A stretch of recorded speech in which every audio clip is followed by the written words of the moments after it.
국가수사본부장이 임명 하루 만에 낙마하면서 그 후폭풍이 거셉니다. 민주당은 인사검증 부실을 비판하면서 법무부 인사정보관리단을 겨냥했습니다. 박주민 의원의 주장 들어보겠습니다.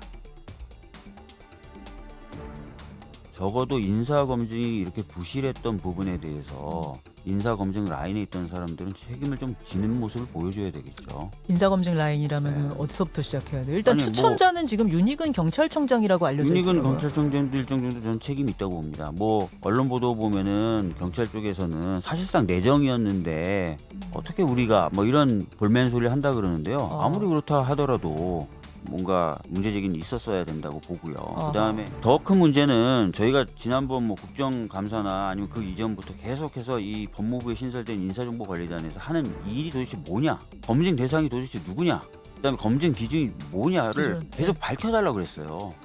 근데 뭐 말로는 투명한 영역으로 인사 관련 업무를 끌어내기 위해서 법무부에다 설치했다, 시행령으로. 저희들은 그거 자체가 문제가 있다 그랬지만 이제 투명한 영역을 끌어내기 위해서 했다고 하지만 아무것도 제대로 밝히고 있지 않아요. 그래서 끊임없이 논란이 되거든요. 네, 이 논란에 여당도 고개를 숙였습니다. 김기현 당대표 후보는 충분히 걸러야 할 사안인데 굉장히 아쉽다면서도 검증 시스템에 강제 조사권이 없어 보완이 필요하다고 주장했습니다. 라디오 인터뷰 들어보겠습니다. 저도 사실 그 점은 굉장히 아쉽게 생각하고 그거는 충분히 걸러야 될 매우 중요한 사안이었는데 하는 그런 그 때문에 국민들께는 대단히 죄송하게 생각합니다. 뭐 제가 검증 담당은 아니지만 여권의 지도 책임을 져야 될 입장이 있으니까 공동의 책임을 제가 느끼고 있고요. 그런데 사실은 민주당 정부 시절 내내 많은 그 인사 참사들이 있었습니다. 추천 과정에서. 그다음에 민정수석실에서 다 관장을 했었는데 조국 같은 사람이 그렇게 많은 그 사고도 일으켰고요. 심지어 조국 같은 사람을 나중에 법무부 장관으로까지 뭐 추천하고 임명 강행까지 했지 않습니까? 민주당 정부 시절에요.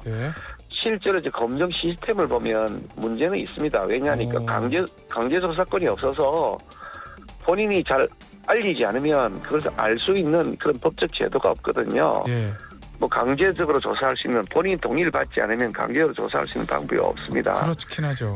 그래서 그 제도의 보완은 꼭 필요하다고 생각하는데.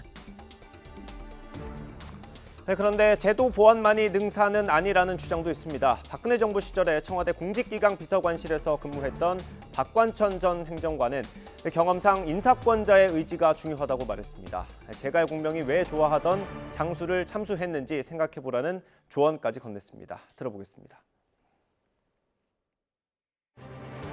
흔히 이건 우리 있었던 말인데 갑자기 어떤 사람에서 인사감정이 탁 떨어집니다. 그러면 비서관이나 수석한테 물어봅니다. 인사권자의 의도를 갖다가 물어보는 건데 엄지손가락을 위로 드는 경우가 있고 아래로 드는 경우가 있기도 하거든요. 위입니까 아래입니까 이렇게 물어본다는 겁니까? 로마 그 검투사할 때 엄지손가락 위로 치켜드는 거하고 아래로 내리는 거 있잖아요. 그럼 위로 치켜들면 어떻게 됩니까? 부담이 상당히 크죠.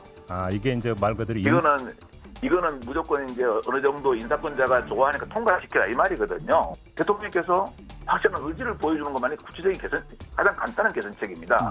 인사검증한 건데 이번에는 좀 어떻게 적당하게 넘어갈 수 있는 묘책이 없을까? 이렇게 하면 국가기관 전체가 무너지는 거죠.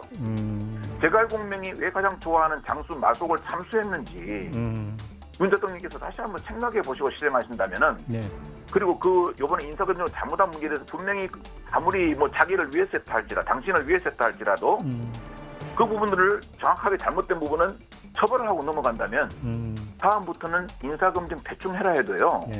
담당 공무원들은 공정과 원칙에 입각해서 하려고 할 것입니다.